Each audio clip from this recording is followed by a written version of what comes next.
Hello दोस्तों, आपका स्वागत है हमारे YouTube चैनल स्माइल विद अंशुकांत। हंसते रहिए, मुस्कुराते रहिए। देखिए बच्चों, अब हम चैप्टर 4 लेकर आ चुके हैं सुपर 30 एमसीक्यूज की सीरीज में। चलिए स्टार्ट करते हैं अपने इस लेक्चर को। देखिए, हमारा पहला क्वेश्चन है, औद्योगिक क्रांति सबसे पहले किस देश में हुई? ये हमने पीछे भी पढ़ा था, तो वही क्वेश्चन दोबारा से रिपीट हुआ है चौथे चैप्टर में। तो option C is the right answer. ये हमने लास्ट वीडियो में पढ़ा था चैप्टर 3 में। नेक्स्ट क्वेश्चन है बेटा, औद्योगिक क्रांति की शुरुआत किस क्षेत्र में हुई? लोहे के, वस्त्र के, खेती के या परिवहन के? तो आप जानते हैं सबसे ज्यादा औद्योगिक क्रांति वस्त्र उद्योग में हुई थी, स्प्रिंग जेनी की मशीन के द्वारा भी। ब्रिटेन को 19वीं सदी में किस नाम से जाना जाता था? वंडरलैंड, वर्ल्ड फैक्ट्री या ब्लैक कंट्री या ग्रीनलैंड? तो option B is the right answer, यानी वर्ल्ड फैक्ट्री के नाम से जाना जाता था। नेक्स्ट है बेटा, स्प्रिंग जेनी के आविष्कार थे James Watt, James Hargreaves, John Kay या सैमुअल क्रॉम्पटन? यानी स्प्रिंग जेनी जो बनाई थी किसने बनाई थी? James Hargreaves. ओके बेटा, option B is the right answer. उड़ने वाली शटल, जिसे हम फ्लाइंग शटल कहते हैं, का आविष्कार किसने किया? जॉन ने, जॉन के ने या आर्कराइट ने या कार्टराइट ने या एडवर्ड ने? तो आप जानते हैं जॉन के ने। Option A is the right answer. Bharat में औद्योगिकरण का मुख्य प्रभाव पड़ा। भारत में औद्योगिकरण का मुख्य प्रभाव पड़ा किसानों पर, कारीगरों पर, उद्योगपतियों पर या महिलाओं पर? तो सबसे ज्यादा प्रभाव पड़ा कारीगरों पर। Option B is the right answer. भारतीय वस्त्रों की गुणवत्ता यूरोप में क्यों प्रसिद्ध थी? सस्ते होने के कारण, टिकाऊ होने के कारण, डिजाइन और मुलायमपन के कारण या सरकारी प्रचार के कारण? देख लीजिए चार ऑप्शन, तो इसमें आएगा डिजाइन और मुलायमपन के कारण। तो option C is the right answer. Next question है बेटा कि प्रोटोकॉल ऑफ इंक्रीमेंट का अर्थ क्या होता है? प्रोटोकॉल ऑफ इंक्रीमेंट का उत्पादन बढ़ाना, मजदूरों को बढ़ाना, मशीन में सुधार करना या टैक्स में वृद्धि करना? तो option A is the right answer. Option A is the right answer. Europe में फिनिश्ड माल मुख्यतः कहां भेजा जाता था? कहां से भेजा जाता था? कहां नहीं, कहां से भेजा जाता था? अमेरिका से, एशिया से, अमेरिका से, अफ्रीका से, भारत से? तो जानते हैं वस्त्रों की बात करें तो भारत से फिनिश्ड माल भेजा जाता था। तो option D is the right answer. भारतीय बुनकरों की सबसे बड़ी समस्या क्या थी?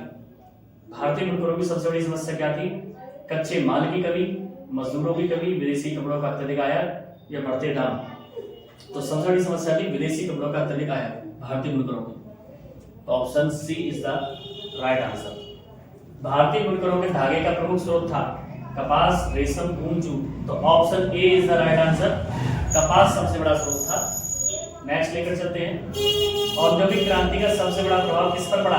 औद्योगिक क्रांति का किसानों पर, शहरी मजदूरों पर, मालिक वर्ग पर या व्यापारियों पर? तो option B is the right answer. मालिक वर्ग पर सबसे ज्यादा प्रभाव पड़ा था। भारत में मशीनों का अधिक उपयोग किस उद्योग में बढ़ा? इस्पात, कपड़ा, भारत की बात कर रहा है, चमड़ा, चीनी? तो भारत में सबसे ज्यादा कपड़ा उद्योग बढ़ा था, इसलिए option B is the right answer.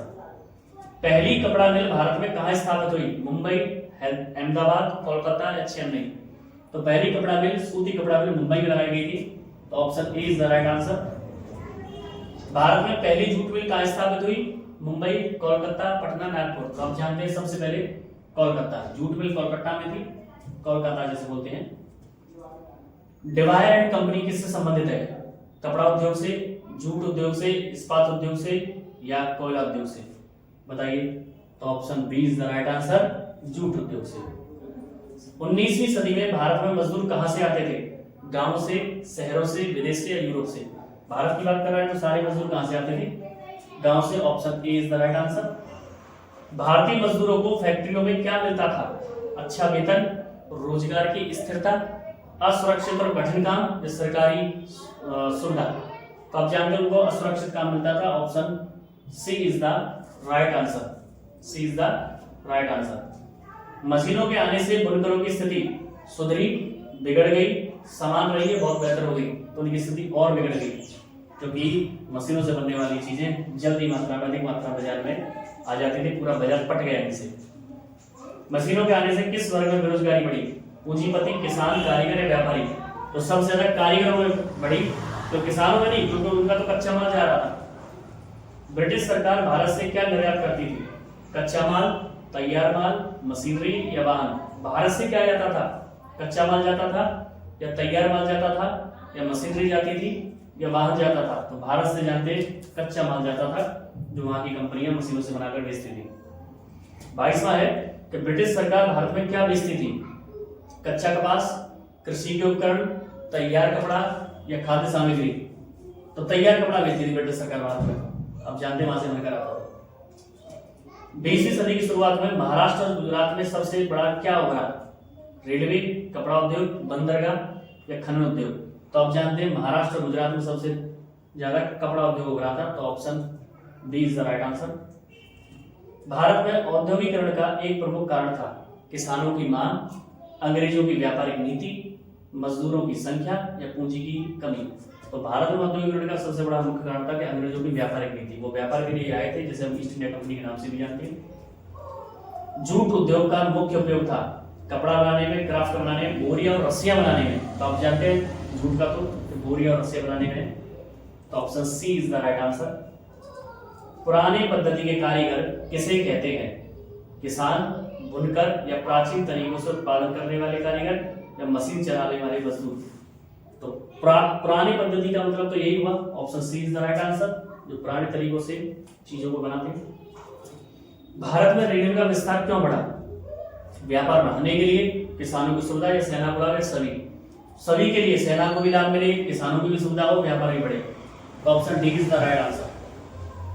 भारतीय कारीगरों को ब्रिटिश बाजार में किससे टक्कर मिली? भारतीय कारीगरों को ब्रिटिश बाजार में मशीन से बने कपड़ों से टक्कर मिली। तो option C is the right answer. Next है बेटा, भारत में सबसे पहले किस उद्योग ने बड़े स्तर पर विकास किया? भारत में सबसे ज्यादा बड़े स्तर पर विकास किया। ध्यान रखिए, कपड़ा उद्योग ने सबसे ज्यादा विकास किया है भारत में। तो option A is the right answer. Last and final question कि औद्योगिकरण का अंतिम प्रभाव क्या हुआ?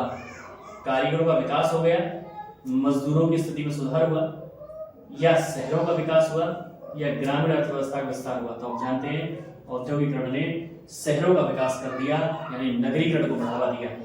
तो यहाँ पर हमारा ये चौथा चैप्टर फिनिश होता है। आशा करता हूँ आपको वीडियो पसंद आया होगा। सो ऐसी वीडियोस के लिए हमारे चैनल से जुड़े रहें, लाइक करें, शेयर करें, सब्सक्राइब करें और फिर वीडियोस के लिए हमारे चैनल पर विजिट करें। हमारा चैनल आप जानते ही हैं, फिर भी बता देते हैं, स्माइल विद एजुकांत, ये हमारा चैनल है। आप देख सकते हैं स्माइल विद एजुकांत। तो इस चैनल पे आप विजिट करें, प्ले स्टोर जाकर चेक करें, आपको सारी वीडियोस मिलेगी चैप्टर से संबंधित। पेपर आने वाले हैं, चैनल से जुड़े रहें, वीडियोस को रिपीटेड देखें तो आपको कहीं ना कहीं लाभ मिलेगा। और इस छोटे से चैनल को बड़ा करें, इसको प्रमोट करें। So stay healthy and stay fit.